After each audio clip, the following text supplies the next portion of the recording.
आइए आपके सामने अति महत्वपूर्ण रोचक समाचारों की प्रस्तुति करें। विपक्ष ने एचआरआर मामले की पर बहस के लेकर लोकसभा अध्यक्ष बिरला को पत्र थमाया।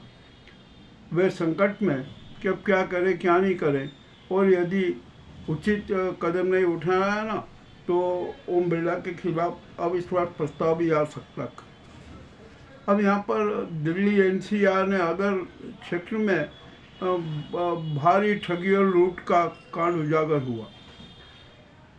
ग्रुप हाउसिंग के नाम पर बिल्डर्स और जो वित्त कंपनियां हैं ना, उनकी सांठगांठ से हजारों जो उपभोक्ता थे उनके साथ चीटिंग हुई। जब ये मामला सुप्रीम कोर्ट गया, सीबीआई को पता लगा तो उन्होंने सीबीआई को सरकार के पीछे लगा दिया। 47 स्थानों पर सीबीआई ने छापे मारे और वहाँ पर जो छापे में जो तथ्य मिले, कागजात जब्त किए, उसके आधार पर 22 ठिकानों को पर एफआईआर दर्ज की।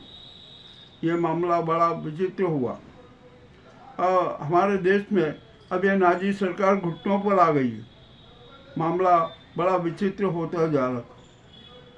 9 अगस्त को रक्षाबंधन मनेगा, देश भर में उसकी तैयारियां जारी है।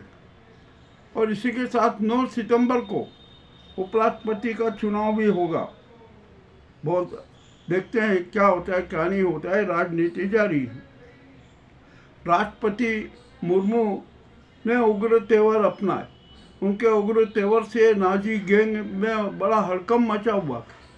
अरे वो कहने लगे कि अरे अब तो जिन्हें अपन कठपुतली समझते थे वो तो डोर छुड़ा के स्वतंत्र रूप से नृत्य कर रही हैं। वह राजनीतिक नृत्य करेगी।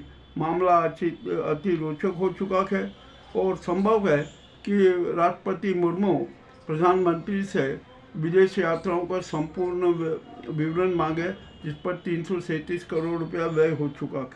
और यदि उन्होंने विवरण नहीं दिया, उसके परिणाम नहीं दिए ना, तो राष्ट्रपति मुर्मू इस नाजी सरकार को भंग कर दी और देश में राष्ट्रपति शासन भी लागू कर सकती है। मामला अति रोचक हो चुका है और नाजी गैंग बौखलाई हुए और वह अब राष्ट्रपति के खिलाफ क्या करेंगे देखना क्या है।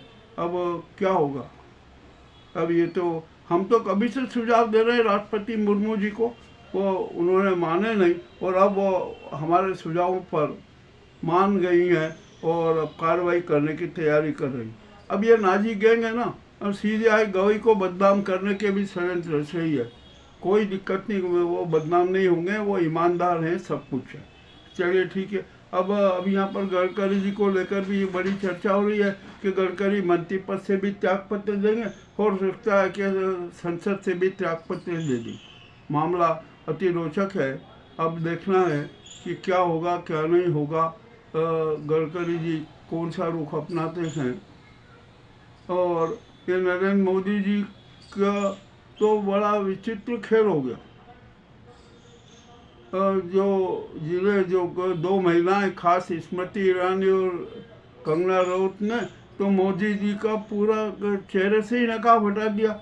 अब क्या है क्या नहीं है, क्या ऐसा चेहरा भारत का राष्ट्रपति भी बन सकता है? नहीं बन सकता। जनता का भी खुला ऐलान। मामला बड़ा विचित्र हो गया। नाजी गैंग खत्म होगा। अब यहाँ पर एक बड़े रोचक समाचार आ रहे हैं। जनता मांग कर रही है कि नाजी गैंग में एक बड़े घोटालेबाज लोग हैं। इसमें नरेंद्र मोदी, अमित शाह, नड्डा, ज्ञानेश कुमार गुप्ता, पूर्व सीईओ राजीव कुमार, अनेक नेता गिरफ्तार होंगे और गिरफ्तार होना भी चाहिए, जरूरी भी है। अब जनता की मांग गलत नहीं है। जो जनता मांग कर रही है ना, उसको मूर्त रूप दिया जाना चाहिए। अब यहाँ पर चुनाव आयोग फिर उलझन में फंसी। सुप्रीम कोर्ट ने 235 अपराधी सांसदों की सूची मांगी। अरे अभी तक नहीं देने पा रहे हैं। क्यों नहीं देने पा रहे हैं? अब वे भी बेचैन है, क्योंकि जहाँ सूची गई कि उसमें से पहली किस्त में 90 से अधिक सांसद अयोग्य घोषित हो जाएंगे और उन पर आजीवन राजनीतिक बैन लग जाएगा। और उसके बाद में दूसरी सूची और तीसरी सूची में इन 235 सांसदों पर कार्रवाई हो जाएगी। यानी अब यहाँ पर अब देश में यह नाजी सरकार का कोई महत्व नहीं रहा, इसीलिए यहाँ पर राष्ट्रपति शासन अनिवार्य था। अब यहाँ पर जब ये SIR के तहत बिहार में 25 लाख फर्जी मतदाताओं की बात हुई ना, तो उसके पहले कितने फर्जी मतदाता थे महाराष्ट्र में और हरियाणा में, दिल्ली में और बिहार में। तो जब इतने भारी तादाद में फर्जी मतदाता हैं तो 2000 चुनाव का कोई महत्व भी नहीं।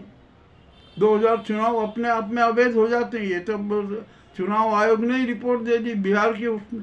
तो अब ये सरकार को पद पर बने रहने का अधिकार नहीं, इसीलिए राष्ट्रपति मुर्मू इस नाजी सरकार को भंग करने की पहल कर रही है। अच्छी बात है, होना चाहिए। ये भी एक स्वस्थ प्रजातंत्र लोकतंत्र के लिए बहुत ज़रूरी है। और अब ये SIR का जो इन्होंने झंझट चलाया था ना, उसमें नाजी सरकार खुद ही उलझी। महाराष्ट्र सरकार गिरेगी, हरियाणा सरकार गिरेगी, मध्य प्रदेश छत्तीसगढ़ की सरकार गिरेगी, सब जगह तो फर्जी मतदाताएं हैं, उनको बढ़ा गए। अब ये कैसे क्या होगा? तो ये राष्ट्रपति शासन तुरंत लागू कर दिया जाए और ये नाजी सरकार भंग कर दी जाए और चुनाव आयोग को भी भंग कर दिया जाए और उपराष्ट्रपति का चुनाव जो 9 सितंबर को होने वाला है ना, उसको भी अभी रोक दिया जाए। अब देखते हैं क्या होगा। जब से लोकतांत्रिक प्रक्रिया शुरू होगी उस समय उपराष्ट्रपति का चुनाव होना चाहिए। धनगर भी बिल्कुल बगावत कर रहे हैं, नाजी गैंग की पूरी पोल खोल रहे हैं। उधर ममता बनर्जी ने तो मृत व्यक्तियों की सारी सूची ला दी। और अब इन सब झंझटों से बचना है ना, और अब बच भी नहीं सकता चुनाव आयोग, क्योंकि 2024 की सूची में कितने फर्जी मतदाता हैं पूरे देश में, इसका परीक्षण भी होना है, उनमें से नाम भी काटना है। अब क्या होगा, कैसे होगा कुछ। और बिहार में अभी जो उन्होंने 25 लाख मतदाता को हटाने का जो सूची बनाई है ना, प्रारूप जो किया हुआ है, वो प्रारूप भी अब निरस्त माना जाएगा, उसका भी कोई महत्व नहीं है। अब तो स्थिति बड़ी गंभीर हुई, तो क्या बिहार के चुनाव भी टाले जाएंगे? अभी ये भी संभावना हो रही है। अब इस देश में राजनीतिक उथल पुथल होगी, ऐसी राजनीतिक उथल पुथल होगी कि जिसकी किसी को परिकल्पना नहीं थी। खैर, अब जो भी हुआ को, हमें तो संविधान को महत्व देना है, कानून को महत्व देना है, राष्ट्रवाद को महत्व देना है, समाजवाद को महत्व देना है, सत्य को महत्व देना है और सनातन धर्म को महत्व देना है। और अब ये नाजी और कोंकणी गैंग के युद्ध का भी राज खुलता जा रहा है धीरे धीरे। ये भी अब जनता को सब कुछ सच पता लग गया। जनता भी अब किसी में विश्वास करने लायक नहीं है। सब जनता कह रहे कि ये विश्वसनीय लोग नहीं है। ये आज के प्रमुख समाचार, जो महत्वपूर्ण और अति रोचक समाचार है, वे आपके सामने प्रस्तुत है। आपको कैसे लगे हमें अवश्य बताएं। बहुत बहुत धन्यवाद।